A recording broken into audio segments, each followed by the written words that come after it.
बिस्मिल्लाहिर्रहमानिर्रहीम। अस्सलाम वालेकुम नाज़रीन, मैं हूं सैयद अनवारुल हसन और आप देख रहे हैं प्रोग्राम सच के साथ live PTV news Islamabad studio से। नाज़रीन, हुकूमत ने 26 जून को पेट्रोलियम मसनूआत की कीमतों में 25 रुपए 58 पैसा इजाफा किया और उससे पेट्रोलियम प्रोडक्ट्स की कीमतों में होशरुबा इजाफा हुआ, जिस पर सियासी और अवामी हलकों से शदीद रद्द अमल सामने आया और तनकीद का निशाना बनाया गया। इससे कबल आपके इल्म है कि हुकूमत ने पिछले 3 माह में पेट्रोलियम प्राइसेस की कीमतों में कमी भी की और 42 रुपए पेट्रोल की प्राइसेस में और 47 रुपए डीजल की प्राइसेस में कमी की गई। लेकिन उसमें एक शिकायत ये आम रही कि लोगों को सस्ता पेट्रोल मुहैया नहीं हो सका, फराहम नहीं हो सका, दस्तयाब नहीं था और उसके बाद फिर इतना बड़ा इजाफा किया गया। इसकी वजूहात क्या है? एक तो ये बहुत तवज्जो तलब मामला है। वज़ीर आज़म इमरान खान ने इस सिलसिले में तहकीकाती कमेटी भी तश्कील दी है और उसकी सरबराही कर रहे हैं शहजाद सैयद कासिम साहब, जो वज़ीर आज़म के मामले खसूसी बराए पावर हैं, और इसमें 3 रुकन भी शामिल किए गए हैं। और ये TORs जो टर्म्स ऑफ रेफरेंस ये बताई गई हैं कि निशानदही की जाए सारे मामले की कि पेट्रोल की जब कीमतें कम थी तो उनकी दस्तयाबी आम क्यों ना हो सकी, क्या वजह है कि इंपोर्ट पर बैन कर दिया गया, जब आपके इल्म है कि कोरोना वायरस की वजह से तेल की कीमतों में बहुत कमी आई थी, लेकिन पूरी दुनिया में जो आमदोरफ्त के जराए हैं वो उनमें भी बंदिश आ गई थी। और इसके साथ साथ जिम्मेदारान का तयन किया जाए। इस रिपोर्ट को 10 जुलाई को वज़ीर आज़म के सामने पेश करना है। इस सारे मामले पर हम गुफ्तगू करेंगे और जानेंगे कि वो क्या नागुज़ीर वजूहात थी जिनकी वजह से इजाफा किया गया, 26 जून को क्यों किया गया। अमूमी तौर पर हमने देखा है कि हर यकम को पेट्रोल की कीमतों में आलमी मंडी के तनाजर से रद्द-ओ-बदल किया जाता है। इन तमाम सवालात का हम आज तफसीली जवाब लेंगे और उसके लिए इंतहाई मौजूद शख्सियत ने हमें पाकिस्तान टेलीविजन के प्रोग्राम सच के साथ में वक्त दिया है। वज़ीर आज़म के मामले खसूसी हैं बराए पेट्रोलियम नदीम बाबर साहब, आपका बहुत शुक्रिया नदीम साहब कि आपने हमें वक्त दिया। अब आपसे कुछ चुपते चुपते सवालात किए जाएंगे। सबसे पहले हम चाहेंगे कि आप PTV के व्यूअर्स को ज़रूर बताइएगा कि सारा मामला है क्या, क्योंकि आप इस वजारत को हेड कर रहे हैं और पेट्रोल की कीमतों में कमी भी आप लोगों ने की जिसको सराहा गया और वज़ीर आज़म साहब ने खुद इस बात को कहा कि जनूबी एशिया में सबसे कम कीमतें हैं। पहले तो ये बताया कि जब कीमतें कम थी तो पेट्रोल दस्तयाब नहीं था, जब आपने 26 रुपए कीमत बढ़ाई तो फिर लाइनें भी खत्म हो गई और पेट्रोल भी दस्तयाब हो गया। तो असल सच क्या है? सच क्या आते हैं। फर्स्ट ऑफ ऑल बहुत शुक्रिया अनवार आपका मुझे मदऊ करने का। मैं इन सवालों के जवाब देने से पहले आपको थोड़ा सा आपके नाजरीन को यह समझाना चाहूँगा कि कानून के तहत पाकिस्तान में आज पेट्रोल की कीमत का तयन होता कैसे है। ठीक, क्योंकि जब ये आप समझ जाएंगे तो फिर मैं आपको जो पिछले 4 महीनों में आलमी मंडी में उतार चढ़ाव है उसके साथ आपको लेके चलूँगा, जिसके बाद फिर शॉर्टेज पे बात करेंगे। 2010 अक्टूबर और 2012 अक्टूबर में काबीना ने, वफाकी काबीना ने 2 फैसले किए और उन फैसलों की रूह से हमारी जो पेट्रोल और डीज़ल की कीमत है उसके तयन करने का तरीक़ाकार ये है कि पिछली कीमत जब भी अनाउंस हुई, अमूमन पहली तारीख को जैसे आपने कहा होती है, उससे लेके अगली कीमत के तयन तक जो अमूमन 1 महीने का वक्फा होता है, उस दौरानिए में PSO ने जो भी इंपोर्ट की, ठीक, पेट्रोल हो या डीजल हो, पेट्रोल के जितने जहाज उसने खरीदे उन तमाम की एवरेज प्राइस ली जाती है। सही। और उस एवरेज को बेस प्राइस लेके उसके ऊपर जो फ्रेट हो गया या क्लियरिंग चार्जेस हो गए, उस पर जो टैक्सेस हैं वो लग गए और फिर जो डीलर मार्जिन है जो कानूनी तौर पे तयशुदा है वो जमा हो गया, उससे फाइनल कीमत सामने आ गई। ठीक है, ये तरीकाकार है। ये तरीकाकार अब और यही डीजल का है। ठीक। अब जो आपने 26 जून वाली बात की उस पर मैं बाद में आऊँगा। अब ज़रा इंटरनेशनल मंडी में तनाजुर देखते हैं कि हो क्या रहा था पिछले 4 महीने में। जनवरी के आखिरी चंद दिनों में पेट्रोल की कीमत इंटरनेशनल मंडी में तकरीबन $60-61 पर बैरल थी जी। वो उस वक्त से लेके मार्च के शुरू तक तकरीबन 6 हफ्तों में वो गिर के $18-19 पे आ गई। और ये कोरोना वायरस की मेन वजह, कोरोना एक वजह थी और सऊदीया और रशिया की सप्लाई वॉर शुरू हुई थी। ठीक है। सो ज़हन में अब ये नंबर रखिए कि जनवरी के आखिर में $60 है। ठीक है। फरवरी के आखिर में $32-34 है और मार्च के मिडल में वो नंबर गिर के 17-18 की रेंज में आ जाता। अब PSO ने जो पिछले महीने की ख़रीदारी की पिछले 30 दिन की उसकी एवरेज बनी और वो अगले 30 दिन पे लगी। ठीक है। सो हमारी जो कीमत है वो इंटरनेशनल प्राइस से लिंक्ड है, लेकिन वो 30 से 45 दिन के लैग से चल रही है। समझिए। ठीक है, मैं 45 दिन भी एक्सप्लेन करूंगा एक सेकंड में कि 45 क्यों, बट 30 और 45 के दरमियान रफली इस लैग से चल रही है। ठीक है। जैसे जैसे वो कीमत नीचे आती जा रही थी, हम उस कीमत को गिराते जा रहे थे। पाकिस्तान में जनवरी के आखिर में पेट्रोल की कीमत थी 116 रुपये 60 पैसे जी। और वो हर महीने गिरती गई और आपको याद होगा कि 25 मार्च को 15 रुपये गिराई गई। जी। पहली को नहीं गिराई गई, 25 मार्च को गिराई गई। मैं इस पे वापस आऊंगा एक सेकंड के लिए। ठीक है। अब 15 मार्च, तकरीबन 15 मार्च से लेके मई के पहले हफ्ते तक फिर ये 6 हफ्ते का पीरियड बन रहा है। ठीक है। इसमें वही कीमत जो 16-17 डॉलर पे थी वो चढ़ना शुरू हुई और मई में 2-3 डॉलर सिर्फ बढ़ी थी, 20 के करीब थी 6 मई को, लेकिन 6 मई से लेके वो जून के आखिर तक 46 डॉलर पे चली गई। ओके। सो 20-21 डॉलर से 46 डॉलर पे चली गई। सो 6 हफ्तों में वो गिरी और 6 हफ्तों में आपने कहा वो बढ़ गई और तकरीबन 1.5 महीना वो उसी रेंज में रही, 2-4 डॉलर की रेंज में, और फिर 6 हफ्तों में, बल्कि 5 हफ्तों में इंटरनेशनल मार्केट का ट्रेंड है। पाकिस्तान को जी। अब इसी को अगर आप ट्रैक करें तो आप देखेंगे कि जनवरी के आखिर में जो नंबर था, फरवरी के आखिर में भी वही था, 116 रुपये 60 पैसे। ठीक। वो मैंने 30 दिन का आपको लैग बताया ना। सो 116 रुपये 60 पैसे से लेके पहली जून को कीमत 74 रुपये 50 पैसे हो चुकी थी और हम बड़े खुश थे। अच्छा, उसके बाद जब चढ़ना शुरू हुई, ठीक है, तो जो इंटरनेशनल मार्केट में चढ़ी, जो इधर इंक्रीज किया गया उतनी परसेंटेज से नहीं किया गया, लेकिन ऑलमोस्ट 41, 42, 46 डॉलर पे पहुंच इस पे अगर मैं आपसे पूछूं, 74 रुपए आपने कहा, 75 रुपए आप लगा लें, जी जी, वो आप वहां पर जब प्राइस पे पहुंचे, जी, सवाल ये इब्तिदाई में था कि जब इतने निर्ख पे पेट्रोल था, दस्तयाब क्यों नहीं था? बहुत अच्छा सवाल। 74 रुपए 75 रुपए तो लोगों को क्यों नहीं? बहुत अच्छा सवाल। अच्छा, मैं इस सवाल से पहले आपको चंद आदाद दूंगा जी, और ये नाजरीन के लिए बहुत इंपॉर्टेंट होंगे। हम अगर कोरोना को भूल जाएं 1 मिनट के लिए और पिछले साल की एवरेज ले लें जी, तो हमारी रोज़ाना की तकरीबन 20,000 टन यौमिया पेट्रोल की सेल है सारे मुल्क में। ठीक है। 1 जून को जब प्राइस इतनी गिराई गई तो वो यौमिया कंजम्पशन बढ़ के 32,000 पे चली गई। 20,000 से 20,000 से 32,000 पे चली गई। ठीक है। पहले 10 दिन 32,000, 30,000, 28,000, 26,000। 26 तारीख को हमने प्राइस चेंज की तो जो पहले 25 दिन है ना, उसमें एवरेज आई 26,500। ये अनयूजुअल है इसी केस में, या माजी में कभी ऐसा नहीं, कभी नहीं हुआ। और मैं आपका शॉर्टेज का जो जवाब है ना, वो इसके अंदर शामिल है। एक तो आपने कहा डिमांड बढ़ गई। नहीं, मैं एक्सप्लेन करता हूं।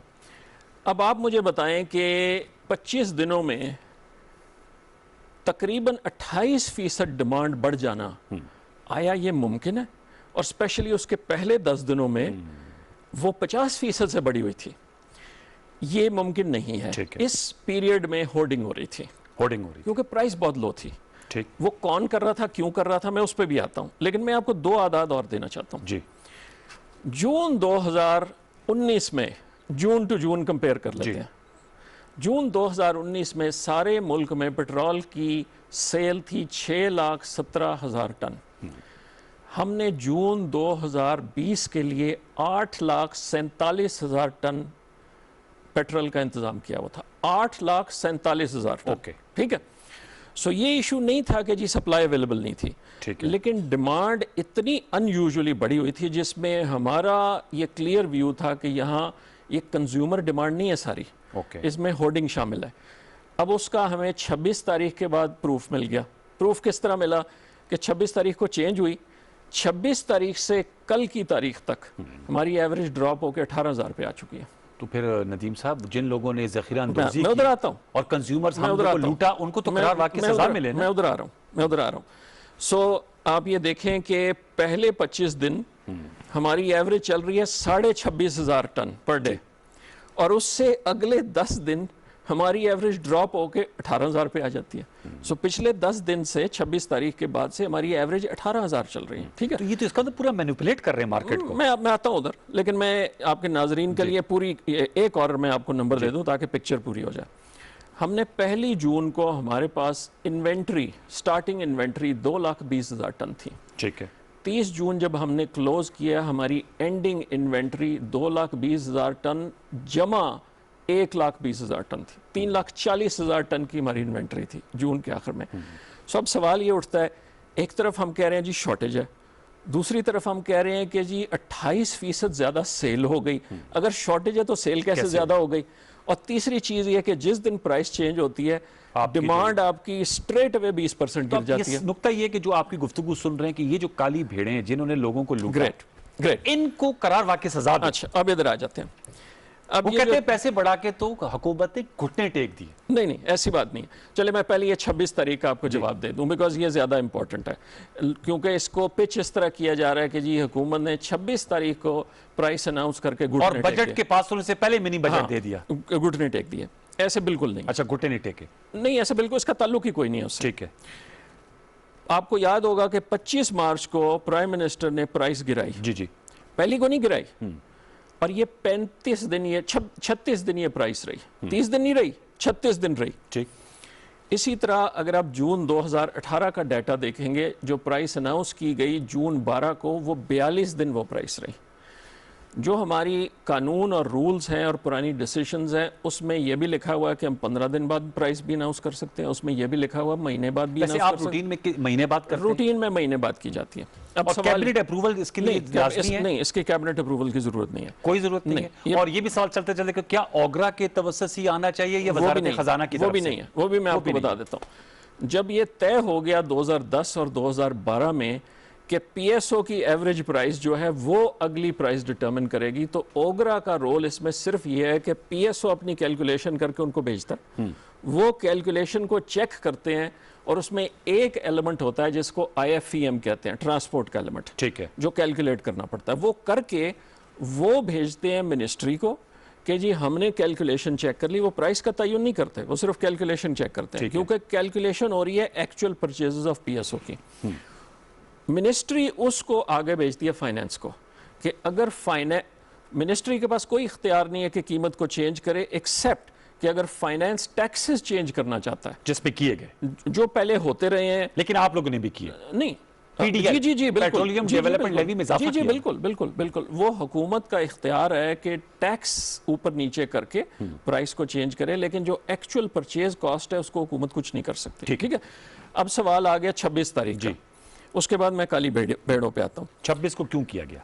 हुआ ये कि हमने 22 तारीख को, जब ये जो मैंने आपको बताया ना कि $18-19 से प्राइस बढ़ के 46 पे जा रही थी, रोज बढ़ रही थी, हमने 22-23 तारीख को जून को कैलकुलेशन करवाई पीएसओ से और ओगरा के साथ शेयर की कि 1 तारीख को हम क्या एक्सपेक्ट कर रहे हैं, हाँ 1 जुलाई को, और उसका जवाब आया कि 31 रुपए से ज्यादा इंक्रीज होगा।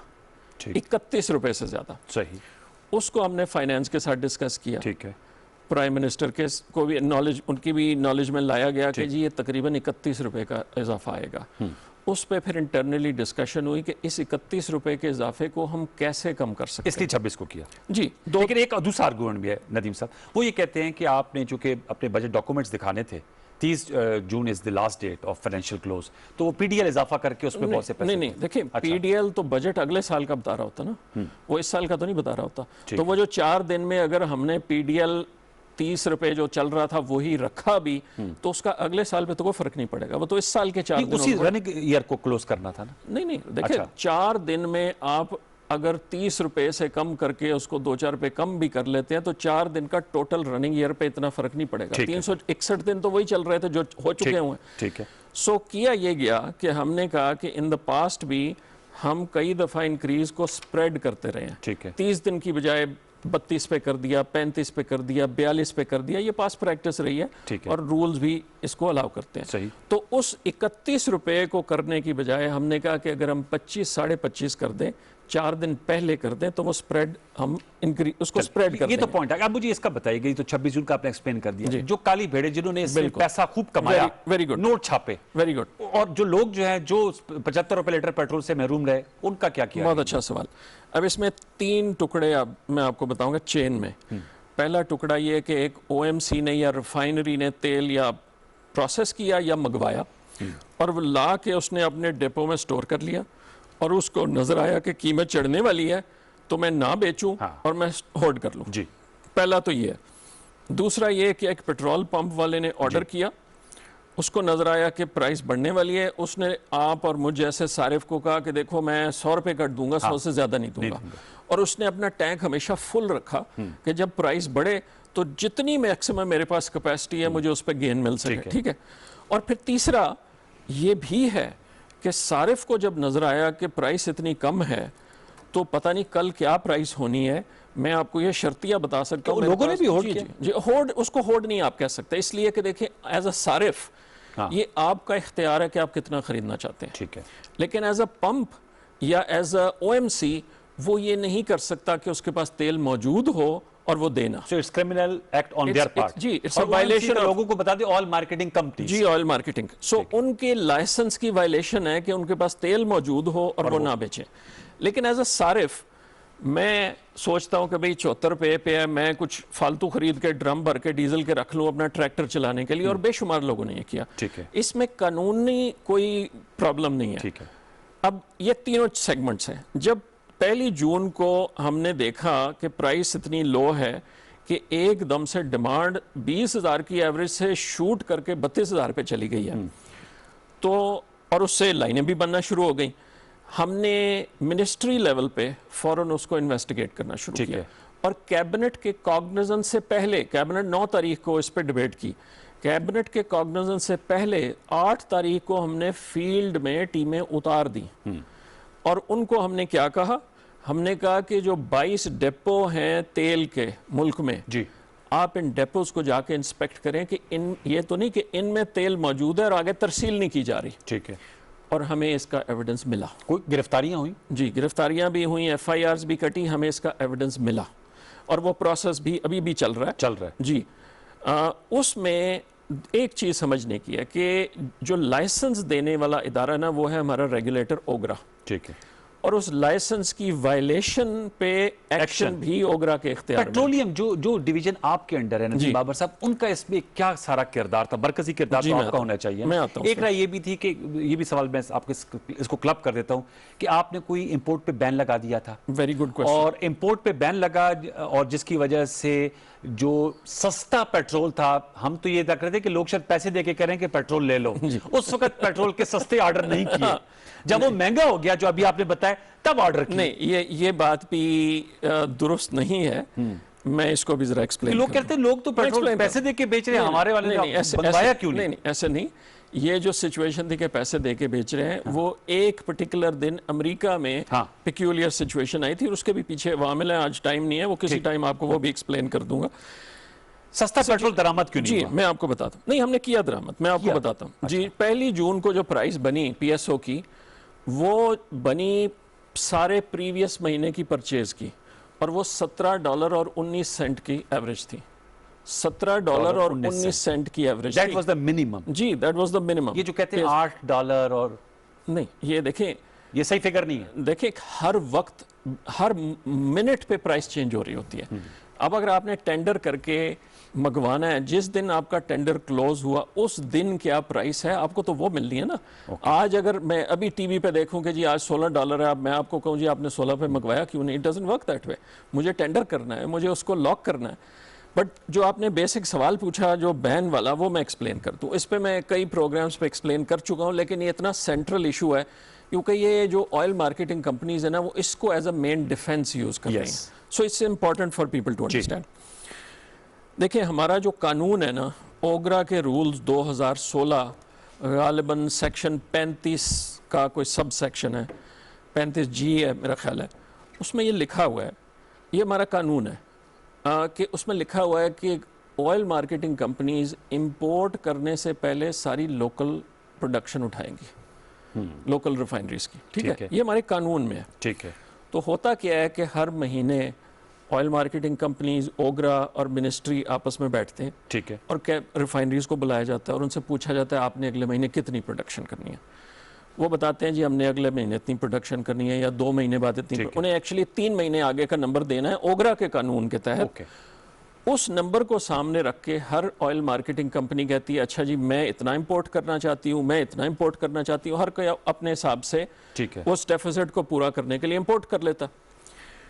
अब हुआ ये कि जब कोविड का मामला शुरू हुआ तो सिंध ने पहले लॉकडाउन किया जी, उसके बाद फेडरेशन ने किया मार्च में। सो मार्च की 10 तारीख से लेके मार्च की 27 तारीख तक तकरीबन 15-17 दिनों में हमारी जो डिमांड थी ना 55% ड्रॉप हुई डीजल की और 51% ड्रॉप हुई पेट्रोल की डिमांड जी। अब जब ये डिमांड ड्रॉप हुई तो जो हमारी रिफाइनिंग प्रोडक्शन थी ना, रिफाइनरीज के टैंक्स बिल्कुल फुल हो गए और वो बंद होने पे आ गई। और उन्होंने 12 में चिट्ठियां लिखी, अलर्ट इशू किए कि जी अगर आपने ये प्रोडक्ट ना उठवाया तो हम बंद हो जाएंगे क्योंकि हमारे पास स्टोरेज नहीं है। ठीक है, अब इसका इम्पैक्ट क्या है ये लोगों को समझना चाहिए। हम तकरीबन 90,000 barrel of oil locally produce करते हैं, ज़्यादातर केपी में प्रोड्यूस होता है, कुछ सिंध में होता है। जब आपकी रिफाइनरी वो तेल नहीं उठाएगी तो वही फील्ड्स जहाँ से लोकल आपका तेल प्रोड्यूस हो रहा है और उसके साथ तकरीबन 400 MMCF तक गैस प्रोड्यूस हो रही है, ठीक है, वो फील्ड बंद होना शुरू हो जाएगी क्योंकि वो भी एक्सट्रैक्ट करके आगे नहीं भेज पा रही, कोई स्टोरेज नहीं। लिहाजा दरामद पे ऑयल मार्केट करने को आपने बैन लगाया। बैन को भी मैं एक्सप्लेन कर देता हूँ, ये भी बहुत मिसअंडरस्टूड चीज़ है। सो हमने 18 तारीख को ECC को इन्फॉर्म किया, 20 तारीख को ECC को इन्फॉर्म किया, फिर हम 27 को कैबिनेट कमेटी ऑन एनर्जी में भी प्लान लेके गए कि इस सूरत हाल में हमें अपनी इंपोर्ट को कर्टेल करना है। और ये कानून भी ये है, जैसे मैंने आपको कहा कि कानून कहता है कि पहले आपने लोकल उठाना है। अब इस सिचुएशन में हमने किया ये कि 25 मार्च को लोगों को कहा कि जी आपने जो इंपोर्ट्स प्लान की हुए हैं उनको कैंसिल करें। लेकिन 25 मार्च को जो ये हमने लेटर इशू किया, ये 24 अप्रैल को हमने रिवर्स कर दिया। 1 मंथ इंपोर्ट पे बैन रहा। हाँ, लेकिन इस 1 महीने के दौरान 8 शिप्स हमने मंगवाए। और वो क्यों मंगवाए अगर बैन था? वो बैन आप समझ लें कि पार्शियल बैन था। हमने हर एक को कहा कि तुम रिफाइनरी से इतना उठा रहे हो, तुम्हारी डिमांड कितनी है, अगर तुम्हारे पास शॉर्टेज होगी तो तुम ला सकते हो। 8 कार्गोज आए उस 1 महीने में, जिसमें OMCs कहती हैं जी बैन हो गया, हम कुछ उसमें 8 कार्गोज आए। 8 कार्गोज आए, ये रिकॉर्ड पे है, 8 कार्गोज आए। अब इससे भी मजे की बात मैं आपको क्या बताऊं, 24 अप्रैल को ये इन राइटिंग बैन लिफ्ट हो गया। 18 अप्रैल को बाय ईमेल हमने सबको भेजा कि हम लिफ्ट करने जा रहे हैं। 24 को लिफ्ट हो गया। 24 अप्रैल को लिफ्ट हुआ और जो लो प्राइस मैंने आपको बताई है 17, 18, $16 की, वो 7 मई तक चलती रही। लेकिन इससे भी ज़्यादा इंपॉर्टेंट बात यह कि अगर 24 अप्रैल को ऑफिशियली जो भी ये बैन था, पार्शियल बैन जिसको मैं कह रहा हूँ, लिफ्ट हो गया, अगर उसकी वजह से शॉर्टेज होनी थी तो वो मई में आनी चाहिए थी। वो जून में कैसे आ गई? देखिए, PSO ने तो पेपरा टेंडर के थ्रू 30 दिन के टेंडर से मंगवाना है। प्राइवेट कंपनी तो 10 दिन में मंगवाती है, 8 दिन में मंगवाती है। अभी हमने कराची इलेक्ट्रिक के लिए PSO ने गैलप टेंडर किया है कैबिनेट से इजाजत लेके, 11 दिनों में वो कार्गो डिलीवर। तो इस सारी मैनिपुलेशन में नदीम बाबर साहब, फिर सवाल मैं दोबारा लौट के आऊंगा, पेट्रोलियम वजारत का कलीदी किरदार होना चाहिए टू कर्ब दीज थिंग्स जो जिसकी आप निशानदही कर रहे हैं, क्योंकि at the end of the day जो एक्सप्लॉइट होता है वो सारिफ होता है। हाँ, लेकिन इसमें भी अनफॉर्चुनेटली एक मसला है। वो मसला ये है कहते हैं उनके कार्टल्स हैं और माफियाज हैं। नहीं, वो होंगे, they must be working together on certain things. For example मैं आपको बताता हूँ कि हमें जब हमने रेड शुरू की 8 जून को, तो हमें एक कंपनी का कराची में पोर्ट पे स्टोरेज मिला जो उन्होंने 15 दिन से कस्टम से डीबॉन्ड नहीं किया हुआ था। कार्गो आया हुआ था, टैंक में पड़ा हुआ था, उन्होंने कस्टम पे करके क्लियर नहीं किया हुआ था और आगे उनके कई पंप्स पे तेल नहीं है। देखें ना। सो अगर आपके पास तेल पड़ा है, टैंक में पड़ा है, आपने कस्टम नहीं पे किया और आप उसे आगे तरसील नहीं कर रहे, तो ये उनके लाइसेंस की वायलेशन है। सो मैं 2 बातें कहूँगा। पहली बात, इसमें कोई 2 राय नहीं है कि हर कंपनी को 20 दिन का स्टॉक मेंटेन करना उनके लाइसेंस की कंडीशन थी, जो कि नहीं हुआ था। जो कि नहीं हुआ। ठीक है। तो एक वॉल्यूशन दो, हो गई। हाँ, एक दो कंपनियां होंगी, किसी का 15 दिन होगा, किसी का 17 दिन होगा, एक आधी शायद कोई छोटी हो जाए, शायद 20-21 मीट कर रही हो, ज्यादा उनकी सजा क्या सजेस्टेड है वैसे? हाँ, अब ये अब इशू है। 2016 के ओगरा रूल्स के बाद जो इख्तियार है ना इन्फोर्समेंट का, वो 100% ओगरा के पास जा चुका है, 100%। इसीलिए जब हमने फील्ड में टीमें उतारी तो हम एज पेट्रोलियम मिनिस्ट्री समझते थे कि ये इख्तियार इन्फोर्समेंट का ओगरा का है। हमने हर टीम में ओगरा का मेंबर डलवाया। फेलियर किस पार्ट पे हुई है? देखिए, फेलियर मैं इसको 3 हिस्सों में देखूंगा। एक तो ये कि इन्फोर्समेंट में हमारी फेलियर हुई है, इन्फोर्समेंट में हुई है। कोई हेड मस्ट रोल जो कि देखिए, इन्फोर्समेंट जैसे मैंने अर्ज किया ना कि रोल इन्फोर्समेंट का ओगरा का कानून के जो तहत, इसका भी है, लेकिन हाँ, इन्फोर्समेंट में ठीक है। फेलियर है। एक इन्फोर्समेंट फेलियर है। दूसरा ये कि आपको ये रियलाइज करना पड़ेगा कि अगर एक पेट्रोल पंप आप उसने तेल मंगवा लिया है और वो नहीं बेच लेकिन रहा, वो डिस्पेंस नहीं कर रहा, तो फिर उनकी भी है। तो फिर उसकी भी सजा होनी चाहिए। अब इसमें भी मैं आपको मजे की बात बताता जाऊं, जब हमने फील्ड में लोग उतारे तो हमें पता क्या लगा कि तकरीबन 8,600 लीगली रजिस्टर्ड पंप्स हैं जो किसी ना किसी OMC का ब्रांड बेचते हैं, लेकिन उसके अलावा तकरीबन 1 से 1,500 इलीगल पंप भी है जो किसी ब्रांड का नहीं है। समझ गए। सो अब आप मैं और ये हमें मिले हैं, एविडेंस मिले हैं कि एक टैंकर आया है एक पंप पे, लीगल पंप पे, बजाय कि वो पंप पे अनलोड करे, वो बाहर के बाहर 5-10 रुपए ज्यादा पे टैंकर बिक के किसी इलीगल पंप पे चला गया।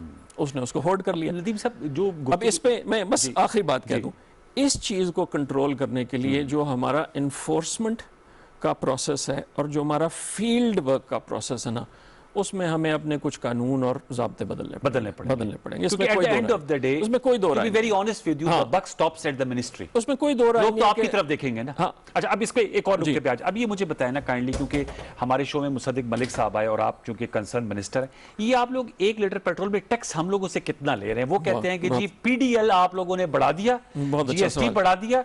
आप लोगों की तो कभी शहबाज शरीफ साहब कहते हैं तो 60 रुपए लीटर होना चाहिए, ये 80 को बेच रहे हैं। अब 100 है तो वो कहते हैं, शायद खाका नाबाई साहब जो मिनिस्टर रहे वो कहते हैं ये 60-65 की रेंज में होना चाहिए। बहुत अच्छा आपने सवाल किया। आई वाज़न्ट एक्सपेक्टिंग कि आप इतने मुश्किल सवाल करेंगे, but I am glad you petrol में जेब से पैसे I am glad you have, because you are a consumer, I am a consumer, and I will answer it directly. ये कितना टैक्स लेते हैं मैं आप? बताता हूँ।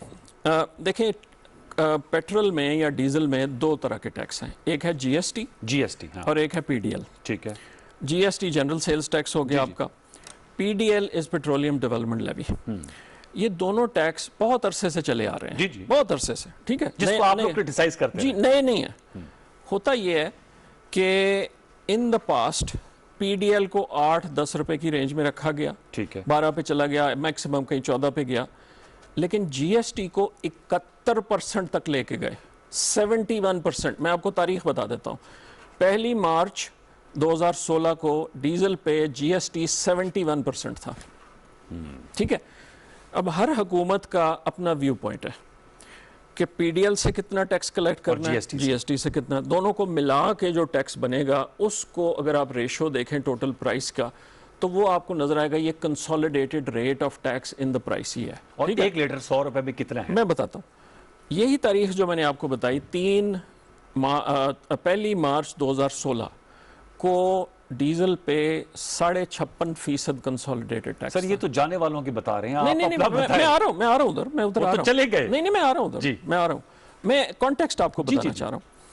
जब ये गवर्नमेंट आई ना, तो एक डिसीजन की गई, और वो डिसीजन ये थी कि GST को फिक्स कर दिया गया। वो कितने हैं? 17%। और PDL कितने हैं? मैं उस पर आता हूँ जी।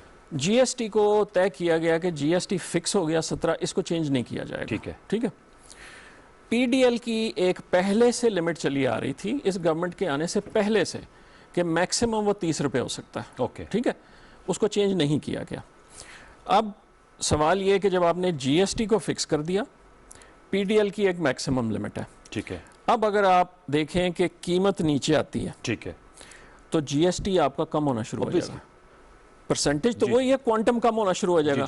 तो उसको बैलेंस करने के लिए आपको PDL बढ़ाना है। अब सर 1 लीटर में कितना है बता इस वक्त तकरीबन 43 या 44% है कंसोलिडेटेड, ठीक है। मतलब 100 रुपए में 55 रुपए कीमत और 44 या जी बिल्कुल, लेकिन टैक्स है। मैं आपको बताना ये चाह तो रहा ये हूँ। आपके जो साथी काबीना में बैठते हैं असद उमर साहब, नहीं, आपको नहीं। पता है कि वो उनके नशरी बयानात चलाते हैं कि नहीं होना नहीं, चाहिए। देखो अनवर, बात ये मैं आपको ये कह रहा हूँ ना कि फाइनेंस डिवीजन ने बजट बनाते हुए कहा जी कि मुझे इतना टोटल टैक्स चाहिए। तो आपकी इनपुट भी तो होगी ना सर? नहीं, वो देखें, इनपुट तो सारों की होती है, ठीक है। सारी काबीना की होती है, लेकिन मेन तो उनका टारगेट है ना कि क्या है। अब उसके जब या तो आप हम ये कहेंगे जी हम भी जीएसटी को, पीडीएल को नहीं बढ़ाते, जीएसटी को बढ़ाई जाते हैं। मैं आपको बता ये रहा हूं कि जब तय कर लिया गया कि ऑन कंबाइंड बेसिस मैक्सिमम ये हो सकता है, इससे ज्यादा नहीं होगा, ठीक है। ठीक है, और उसको जब आप कंपेयर करें, जो मैं आपको बता रहा हूं, ठीक है। तो वो रेंज जो है ना, वो इन द पास्ट इससे कहीं ज्यादा भी रही है, हर वक्त नहीं रही, वेरी होती रही है। जैसे आप देखेंगे कि जैसे पेट्रोल की प्राइस नीचे आएगी, ठीक है, वो परसेंटेज बढ़ती जाएगी। अब वो तो सर जैसे बढ़ती जाएगी वो परसेंटेज नीचे आती जाएगी। माजी के हुक्मरानों को तो आपने हद तनकीद ठहराया कि वो ज्यादा टैक्स लेते थे, लेकिन आपने कहा कि चूंकि वजारत खजाना ने ये पीडीएल और जीएसटी का जो रोल है, लेकिन आई मस्ट अप्रिशिएट यू कि आपने कहा कि इतना 44% जो टैक्स लिया जाता है एक लीटर में।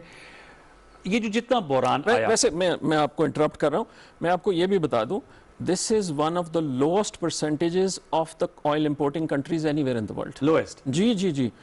इंडिया में इस वक्त तेल की कीमत वही है, वो भी नेट इंपोर्टर है। इंडिया में इस वक्त पेट्रोल की कीमत है 180 रुपए लीटर, और उसमें जो कंसोलिडेटेड टैक्स पोर्शन है वो कोई 70% के करीब है, 65 से 70%। ठीक। और यही बात तमाम ऑयल इंपोर्टिंग कंट्रीज के बारे में है। मैं ऑयल प्रोड्यूसिंग कंट्रीज की बात नहीं कर रहा, क्योंकि नेचुरली वहां डायनामिक्स फर्क है। जो मेजर इंपोर्टर्स हैं उनमें we still are the lowest in terms of percentage of tax in the total price. Okay, अब नदीम साहब एक और सवाल, क्योंकि प्राइम मिनिस्टर ने ये जो कमेटी बनाई है इसमें आया कि पेट्रोलियम को भी ये ओवरसी करें। जी जी। आपसे मैं जानना चाहूंगा क्या तयन क्या होगा, और व्यूअर्स को अगर आप बताएं, फिर मैं कुछ आपसे इसके जाती सवाल भी मैंने करने हैं, क्योंकि आप इस हवाले से बहुत से मीडिया में बात आती है मफादात के टकराव के हवाले से। वे फॉरवर्ड क्या होगा ताकि ये जो बुरानी कैफियत है, जब शायद खाका नबाई साहब भी वजीर थे उस वक्त भी पेट्रोल पंप से पेट्रोल नहीं था, आप जब आए तब भी नहीं था, और आपने खुद बड़े कैंडिडली कहा कि जी वो फिर डिमांड एकदम कम हो गई, इसका मतलब उन लोगों ने जखीरा किया हुआ था। और हम उम्मीद करेंगे उस प्रोग्राम के प्लेटफॉर्म से कि आप उन लोगों को करार वाकई सजा देंगे। We will see justice will seem to be done. Absolutely. क्या होना चाहिए कि ये जो कर्व्स, ये जो बहरान आ जाता है जो मैनिपुलेटेड है। Fantastic, fantastic. इसका जो कमेटी का है ना, मैं पहले उसको टच कर लूं, उसके बाद मैं आगे की बात करूंगा। देखिए, कमेटी को ये कहा गया है कि जून में ये जो शॉर्टेज आई, आप ये तयन करें कि ये शॉर्टेज, जिसको जैसे मैंने आपको एक्सप्लेन किया, आर्टिफिशियल शॉर्टेज थी, और जो मैंने आपको नंबर दिए वो प्रूव कर रहे हैं कि आर्टिफिशियल शॉर्टेज थी। उनको ये कहा गया है कि ये तयन करें कि ये आर्टिफिशियल शॉर्टेज क्रिएट करने में किस किस का किरदार था। ये उनका मैंडेट जी। और इस जिसने भी जो किरदार अदा किया, उसमें किसी इदारे के कोई लैप्स थे कि नहीं, और अगर थे तो उसको आइडेंटिफाई कर दें। ठीक है, ये उस कमेटी का मैंडेट है। आपने देखा होगा उस कमेटी में पेट्रोलियम मिनिस्ट्री का कोई शख्स शामिल नहीं है, उसमें ओगरा का कोई शख्स शामिल नहीं है। वो कमेटी एक इंडिपेंडेंट स्टेट मिनिस्टर, ठीक है, उसको और उसके साथ 3 एक्सपर्ट्स, इंडस्ट्री एक्सपर्ट्स दिए गए हैं। आप इसको असेस करें। जो स्मगल्ड पेट्रोल है इसका भी कुछ जल्दी बता दीजिए, क्या चक्कर है? सारा स्मगल्ड पेट्रोल आ रहा होता है, लाइन लगी हुई होती है, लोगों के पंप से बिक रहा होता है। देखिए, होता ये रहा है, और इसको ये गवर्नमेंट बहुत फोर्सफुली कम करने की कोशिश कर रही है कि इन द पास्ट ये होता था कि स्मगल होकर पेट्रोल आता था फ्रॉम अक्रॉस द बॉर्डर, और वो जब स्मगल होके आता था तो वो बलूचिस्तान से शुरू होते केपी तक ऊपर तक आता था, और थोड़ा सा इंटीरियर सिंध में भी जाता था। जब से ये कोविड और उससे पहले भी गवर्नमेंट ने जब ये स्मगलिंग पे ज़रा जोर देना शुरू किया कि इसको कब किया जाए, तो वो जो स्मगल होके आ रहा होता था ना, वो काफ़ी हद तक कर्टेल हुआ है। तो वो जो सेल अनऑफिशियल होती थी वो ट्रांसफ़र हो रही है टू बीइंग ऑफिशियल सेल। तो अभी कोरोना इंशाल्लाह अब तो डे पा रही है, चला गया, दोबारा तो नहीं शुरू हो जाएगा। उसको गवर्नमेंट बड़ी फोर्सफुली कंट्रोल करने की कोशिश कर रही है। वक्त की भी थोड़ी लेकिन मैं आपका आधा एक सवाल रह गया, वो ये कि आगे के लिए हम क्या करें। देखिए, आगे के लिए हमने इस पे बहुत तफसीली रिपोर्ट बनाई है कि हमें ज़ाब्तों में, कानून में, इन्फोर्समेंट में, इंस्पेक्शंस में क्या काम करने हैं, पूरी एक उसकी रिपोर्ट उस बन पर हम एक चुकी शो है। आप साथ करेंगे। आप मुझे ये बताइएगा कि आपकी जात से ये आप माशाल्लाह हर कारोबार में आपका हाथ है। आप तालीमी इदारे चला रहे हैं, पावर कंपनियां चला रहे हैं, ये बैंक चला रहे हैं, ये आप क्या क्या कर रहे हो, साथ में मुशीर भी। नहीं ऐसे नहीं, ऐसे सच नहीं है। बताइएगा, नहीं, सच। ये माशाल्लाह इतने ज्यादा मल्टीटास्किंग कैसे कर रहे हैं? और क्या ये मफादात का टकराव है? Do you honestly believe? चले पहले मफादात के टकराव को जरा डिफाइन कर, ओरिएंट पावर कंपनी कहते हैं, डिफाइन कर लेते हैं, और फिर मैं ये बाकी चीज़ों की जो आपने बात की इस पे भी आ जाए। ये अनफॉर्चुनेटली ये जो अल्फाज है ना, मफादात के टकराव, बेशुमार दोस्त अहबाब हैं, आप जैसे एंकर्स हैं और हैं जो इसको सही मानों में समझे बगैर इसको बड़ी फ्रीली यूज करते हैं। इस लफ्ज़ को। अच्छा, मफादात का टकराव या कॉन्फ्लिक्ट ऑफ इंटरेस्ट दो सूरतों में आता है। एक सूरत यह है कि मैं गवर्नमेंट में बैठा हूँ और मैंने अपनी किसी कंपनी को या अपने मफाद में गवर्नमेंट का कोई कॉन्ट्रैक्ट दे दिया जी, एसेंस तो यही है इसकी। ठीक है, पहला ये सूरत हो गई। और दूसरी सूरत ये है कि चले अगर मैंने पहले से भी कोई काम किया हुआ था और वो मामला मेरे सामने आ गया जब मैं काबीना में बैठा हूँ और मैंने उस पे बजाय ये कि मुल्की मफाद में डिसीशन में शामिल हूँ, मैंने उस पे ज़ाती मफाद पे अपना हिस्सा डाल दिया। नदीम, बता दें आपका इस वक्त कोई ऐसा काम है जो आपके मफादात इस आपकी डेफिनेशन के मुताबिक टकरा रहा है? ओरिएंट पावर कंपनी में आपके कुछ 26% शेयर जी, मेरे उसमें शेयर हैं, लेकिन यही मैं आपको समझाना चाह रहा हूँ कि ये 15 साल पहले कॉन्ट्रैक्ट साइन हुआ जब मैं गवर्नमेंट में नहीं था। यही सिचुएशन रजाक दाऊद साहब पे आती है कि उनकी भी एक पावर प्लांट की शेयर होल्डिंग है, वो भी जब साइन हुआ वो 20 साल पहले साइन हुआ। In no way is in conflict of your job? No, क्योंकि देखें जब वो साइन हुआ उस वक्त तो मैं हुकूमत में था ही नहीं। अब ये है कि अगर मेरे और रजाक साहब के दोनों के केस में ये बात है, अगर कभी ये सब्जेक्ट आता है हम दोनों मीटिंग से उठ के चले जाते हैं। अच्छा, और आप मीटिंग में शामिल ही नहीं होते। असासों के बारे में कहते हैं वो पब्लिक हो गए, आपने जाहिर कर दिए। मैंने कैबिनेट को जमा करा दिए। अब ये कैबिनेट के सामने फिर नहीं वो सवाल आपने जमा करा दिए? जी देखें, कानूनन मेरे पे बाइंडिंग नहीं है कि मैं डिस्क्लोज करूं कानूनन, लेकिन आप लोगों ने काबीना में फैसला लेकिन किया। काबीना ने जब फैसला किया तो नेचुरली हम काबीना के फैसले के ओरिएंट पावर कंपनी और जो कंपनियां बताते हैं सामा बैंक और पता नहीं क्या, मैं किसी कंपनी में थे, अब नहीं है। मैं गवर्नमेंट ज्वाइन करने से पहले मैंने सब कंपनी छोड़ दी है। सिर्फ ओरिएंट में आप नहीं, ओरिएंट भी मेरी शेयर होल्डिंग है, मैं उसका डायरेक्टर नहीं हूं, मैनेजमेंट में नहीं हूं, किसी में नहीं हूं, किसी चीज में। आज भी मेरी किसी कंपनी में जिसको मैं एक्टिवली चलाना कहते हैं कोई नहीं है। मैंने सब कंपनियों से स्टेप डाउन कर दिया, रिजाइन कर दिया। सिर्फ वाहिद जो कंपनी जिसका हुकूमत के साथ अग्रीमेंट है, वो हुकूमत की एंटिटी, वो ओरिएंट थी, जो मैंने छोड़ दी। लेकिन आप शेयर होल्डिंग है, वो मैं पहले दिन से कह रहा हूं। इसीलिए मैंने कहा कि अगर कभी आईपीपी हवाले से कोई भी सब्जेक्ट कैबिनेट में आता है, ठीक है, आई स्टेप आउट, रजाक साहब स्टेप्स आउट। सो वो जो दो मैंने आपको डेफिनेशंस बताई ना कॉन्फ्लिक्ट की, ठीक है, कि ये कॉन्ट्रैक्ट तब हुए जब मैं हुकूमत में नहीं था, रजाक साहब हुकूमत नहीं थे, 15 साल पुरानी बात है। अब अगर कभी वो सब्जेक्ट डिस्कशन पे आए तो आप असल में आपके दोस्त भी बहुत है ना, दोस्त मेरे माशाल्लाह बहुत हैं। लेकिन थैंक यू, अल्लाह ने खुश रखे।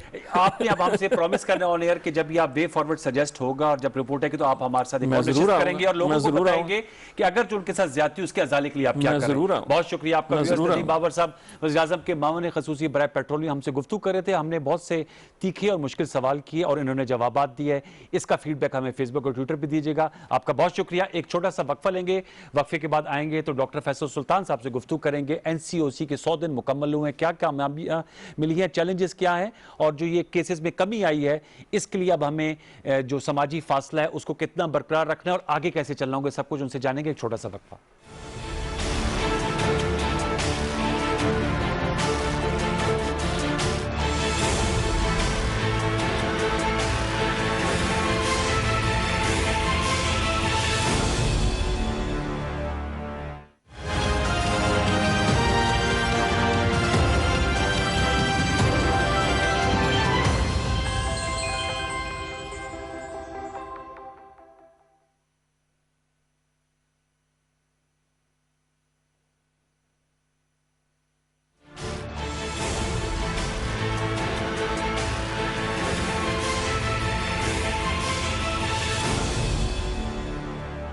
जी वेलकम बैक, बहुत शुक्रिया। डॉक्टर फैसल सुल्तान साहब ने हमें ज्वाइन किया है, वजीर आजम के फोकल पर्सन है इंसदाद कोरोना के हवाले से, और NCOC के जो 100 दिन मुकम्मल हुए हैं उसमें ब्रीफिंग भी थी, मैं भी उसमें मौजूद था, मीडिया को बताया गया, अच्छी बातें भी हुई, डॉक्टर फैसल साहब से भी सवालात किए गए। डॉक्टर फैसल साहब अस्सलाम वालेकुम। वालेकुम अस्सलाम। डॉक्टर साहब बताइएगा, PTV के व्यूअर्स को जाहिर सी बात है कि 2 लाख से ज़्यादा हमारे केसेस हो गए हैं, लेकिन ये बात आ भी रही है कि जो केसेस इन्फेक्शन रेट है उसमें कमी वाक़या हुई है और डिप भी आई है, इसी तरह शरह अमवात में भी कमी आई है। इसको एक तो कैसे हम आगे ले जाया जा सकता है, और ये जो डिप आई है इसमें क्या SOPs हमें फॉलो करने होंगे, आपकी एडवाइस क्या है, और क्या ये जो स्पाइक की बात की जाती है उस स्पाइक में वाकईतन कभी वाकया हुई है? शुक्रिया जी। मेरे ख्याल से अभी तक के जो आदाद शुमार हैं उसके मुताबिक स्पाइक में कुछ कमी नज़र आती है, इसमें कोई शक नहीं। अगर हम जो पॉजिटिव टेस्ट हैं उनकी कुल तादाद को देखें, या जो पॉजिटिविटी की शरह है उसको देखें, या जो मरीज़ ऑक्सीजन पे या वेंटिलेटर्स में हैं उनको देखें, या शरह अमवात को देखें, इन तमाम चीज़ों में अगर देखें तो आज से 2 हफ्ते पहले की निस्बत, 2-2.5 हफ्ते पहले की निस्बत इस वक्त कुछ कमी नज़र आती है। लेकिन मसला ये है कि जो चीज़ बहुत सोच तलब है वो ये है कि ये कमी जिस तरह भी आई उसमें वो क्या चीज़ें थी, वो क्या फैक्टर्स थे जिन्होंने इसको कुछ कंट्रोल करने में या कुछ स्लो करने में मदद की है, और क्या उन तमाम चीज़ों को हम अपनाए रखेंगे या लापरवाही करके उनको छोड़ देंगे, और क्या फिर वही सूरत हाल ना हो जाए जो पिछली दफ़ा ईद के 2-4 हफ्ते बाद, 3 हफ्ते बाद हमें दरपेश हुई थी। तो अपने जो एक्शंस हैं वो हमें मेंटेन करने पड़ेंगे, क्योंकि इस बीमारी ने इसके बाद चले नहीं जाना जी। और हमारे पास बहुत सारी मिसालें दुनिया भर में मौजूद हैं, इस वक्त मौजूद हैं अमेरिका के अंदर और चंद और ममालिक में भी, जहाँ बीमारी नीचे आने के बाद, घटने के बाद फिर से उसने जोर पकड़ा, और वो इसीलिए कि लोगों ने मुख्तलिफ इलाकों में, मसलन अमेरिका में मुख्तलिफ स्टेट्स में जो एक फ़र्क तरीक़ाकार उन्होंने इख्तियार किए तो उससे नुकसान हुआ। डॉक्टर साहब ये बताएगा कि आपने, ठीक है, तो इसका मतलब जो ईद अल अज़हा है वो हमारे लिए एक खुशी का तो मौका है, और ज़ाहिर बात है हमारा एक मजहबी त्यौहार है, लेकिन उसमें हमने एहतियात का दामन नहीं छोड़ना, और जिस तरह रमज़ान के आखिरी अशरे और ईद उल फितर में लोगों ने SOPs की उस तरह ख्याल नहीं रखा था जिस तरह रखना चाहिए था, तो एक खुदा ना खास्ता ये जो डिप आया है ये रिवर्स भी हो सकता है। बिल्कुल हो सकता है, और मैं समझता हूँ कि ईद के हवाले से जो एहतियाती तदाबीर हैं उनको अगर हम 2 या 3 हिस्सों में तकसीम करके देखें तो शायद आसानी हो जाए। एक तो ईद से पहले के कुछ दिन हैं, उसमें जिस तरह का रश और हजूम के ज़रिए शॉपिंग, हमें जो वीडियोस देखने में आए, जो हमने रिपोर्ट्स देखी मुख्तलिफ बड़ी मार्केटों से और दुकानों से, तो अगर वो सूरत हाल होती है तो एक तो वो चीज़ जी। दूसरा, बड़ी ईद में जो एक मुनफरिद चीज़ है वो कुर्बानी के जानवरों की खरीदो फरोख्त है जी। और आमतौर पे जिन मंडियों में या जिस तरीके कार से होती है, आप सब हम वाकिफ़ हैं कि वहाँ रश भी होता है, लोग भी बहुत होते हैं, और कुछ थोड़ा बेहंगम माहौल होता है। तो ये दूसरी चीज़ है जिसको एड्रेस या सॉर्ट आउट करने की ज़रूरत है, क्योंकि अगर ये जो तरीक़ाकार आमतौर पे इससे पास्ट में इस्तेमाल होता रहा इन मंडियों का, अगर वो रहा तो यकीनन फिर से लोग करीब होंगे, आमने सामने होंगे, एक से दूसरे बेचने वाले से खरीदार जाएंगे, तो ये फिर एक ख़तरनाक सिचुएशन हो सकती है। और अगर इसको रेगुलेट ना किया गया या प्रॉपरली कंट्रोल, NCOC ने क्या रिकमेंडेशन दी है? NCOC चूँकि तमाम मुख्तलिफ सूबों के साथ राब्ते में होती है, तो जो NCOC की रिकमेंडेशन है वो जेनेरिक है, और जेनेरिक से मुराद ये है कि उसमें ये कहा गया है कि मंडियों का जो भी तरीक़ाकार इस्तेमाल करें उसमें जो गाइडिंग प्रिंसिपल्स हैं वो डिफाइन किए गए हैं, और गाइडिंग प्रिंसिपल्स का ताल्लुक या जो उनकी डेफिनेशन है वो बिल्कुल बेस की गई है साइंसी असूलों के मुताबिक, जिसके मुताबिक किसी भी सूरत रश या अनकंट्रोल्ड मूवमेंट या ऐसी जगह जहां बहुत सारे लोग इकट्ठे हो जाएं, वो सारी चीज़ जो है वो अवॉइड करनी है या उसको प्रिवेंट करना है। अब इसको कैसे इम्प्लीमेंट किया जाता है, इसके लिए कुछ 1-to-1 फेस-टू-फेस मुलाकातें भी होंगी, और मेरी इतला के मुताबिक जो इंटीरियर मिनिस्टर साहब हैं वो तमाम प्रोविंसेस में जाके फेस टू फेस तमाम लीडरशिप से गुफ्तगू करेंगे कि इसको, इस हिदायत तो एक तरफ है ना जी, उस हिदायत को फिर इम्प्लीमेंटेशन में कैसे मदद की जा सकती है, वो इस सिलसिले में सबसे मिलेंगे ताकि हम एक ही तरह से या एक पेज पे लेके या तकरीबन फलसफा एक इस्तेमाल करके। डॉक्टर फैसल साहब ये बताएगा कि आपने सही कहा कि वो इम्प्लीमेंटेशन में फेस टू फेस इंटरेक्शन भी आप लोग करेंगे, अच्छी बात है। आपकी क्या रिकमेंडेशन होगी, क्योंकि ये देखें सुन्नत इब्राहिमी है और बहसीयत मुसलमान जो साहिब इस्तिताअत लोग हैं वो कुर्बानी करते हैं। आप as a medical practitioner, as a prime minister focal person on कोविड-19 क्या सजेस्ट करेंगे? लोग क्या इनफरादी तौर पे कुर्बानी करें, इज्तिमाई तौर पे करें? क्या आपकी क्या सजेशन होगी? मजहबी नुक्ता नजर एक तरफ, एक मेडिकल पॉइंट ऑफ व्यू भी होता है। बिल्कुल, मेरे ख्याल से बहुत से लोगों के पास तो जो ऑनलाइन कुर्बानी के तरीक़ाकार हैं और बहुत से इसमें हैं वो मौजूद हैं। जिन लोगों के पास उस चीज़ की रसाई या उस चीज़ की समझ या वो जिसे कहते हैं एक्सेप्टेंस है, उनको तो लाजिम है कि उसको अडॉप्ट करना चाहिए ताकि उसमें ये जो मूवमेंट है मंडियों में जाने की, ये तमाम तर चीज़ें जो हैं ये कम हो सके, बल्कि उसमें वो ख़त्म ही हो जाती हैं। और मेरे ख्याल से अक्सर ये जो कंपनियां कर रही हैं अब ये बहुत सी ऑप्शंस देती हैं कि कैसे उसको किया जाए, तो एक तो ये मेरे ख्याल तरीक़ाकार है। इसके अलावा जहाँ तक मंडियों का एक सर ताल्लुक है, इसमें मेरे ख्याल से मुख्तलिफ सूबों के दरमियान थोड़ा बहुत डिफरेंस ऑफ ओपिनियन था, लेकिन अगर मंडियां लगें भी तो मेरे ख्याल से उसमें जो एहतियात है वो ये है कि हर मंडी का जो तरीक़ाकार है, उसका जो लेआउट है, हर स्टॉल, हर बेचने वाले के दरमियान कितना डिस्टेंस होना चाहिए, जहां लोग जो खरीदार हैं वो किस गैप से होंगे और उनको कितना करीब या कितना दूर आने की इजाज़त होनी चाहिए। अब ये आसान नहीं है, लेकिन मैं समझता हूं कि नामुमकिन भी नहीं है अगर इसको इन्फोर्स किया जाए और इसमें थोड़ी सी जिसे कहते हैं ना सीरियसनेस शामिल की जाए। अच्छा ये बताइएगा कि जी आप बात मुकम्मल करें, लेकिन इसको किया जा सकता जी। बकरों से या जानवरों से तो कोरोना वायरस नहीं लगता ना ह्यूमंस को? देखिए ये इनहेरेंटली ये जो बकरे हैं इनमें कोई ऐसी डायरेक्टली चीज़ नहीं है जो आमतौर पे जो कुछ जानवरों में वैसे उसका जिक्र है, कुछ थोड़ी सी रिसर्च है, वो फीलाइंस में है, कैट फैमिली में है। बकरों की कोई चीज़ मेरी नज़र से बराह रास्त तो नहीं गुजरी, लेकिन मसला बकरे नहीं है जी। मसला ये है कि जहाँ बकरे बिकते हैं वहाँ भीड़ हो जाती है और सफाई और जो नफासत का निज़ाम है वो वहाँ कोई इतना ज़बरदस्त नहीं होता, आपको मालूम है। तो मेरे ख्याल से उन सारी चीज़ों का ज़्यादा रिस्क है बनिस्बत के किसी जानवर से खुदा ना खास्ता लग जाए। डॉक्टर साहब ये भी बताइएगा कि जो डिप आई है उसके वजह से एक राय ये भी पाई जाती है कि, और आप लोगों ने एनसीओसी में बताया कि अब आप लोगों के पास यौमिया 50,000 टेस्ट करने की कैपेसिटी है। टेस्ट क्यों 20-22 हज़ार की रेंज में किए जा रहे हैं? एक राय ये भी है कि चूंकि टेस्ट कम किए जा रहे हैं इसलिए शायद ये डिप नजर आ रही है। इस हवाले से भी जरा क्लियर कीजिएगा। ठीक है जी, जो टेस्ट की कैपेसिटी है वो तो 50,000 से ऊपर है, बल्कि मेरे ख्याल से उसमें वाज़े हमारे पास जगह है और टेस्ट करने की, और इससे भी ज़्यादा किए जा सकते हैं अगर डिमांड हो। सप्लाई साइड तो होगी, अब डिमांड की बात करते हैं जी। ये जो सारा प्रोसेस है इसमें एक इसका खासा बड़ा हिस्सा जो है वो डिमांड या एक रिक्वेस्ट बाय द पेशेंट है या on recommendation of the doctor है। अब यूं है, अगर कोई साहब बीमार होते हैं या उनको शक गुजरता है कि उनको कोरोना ना हो, तो या वो खुद किसी लैब में पहुंच जाते हैं या अस्पताल में पहुंच जाते हैं या अपने डॉक्टर के पास जाते हैं और डॉक्टर मशवरा देता है कि हाँ भाई आपके अलामात कुछ ऐसी हैं जिसमें आपको टेस्ट करवाना चाहिए।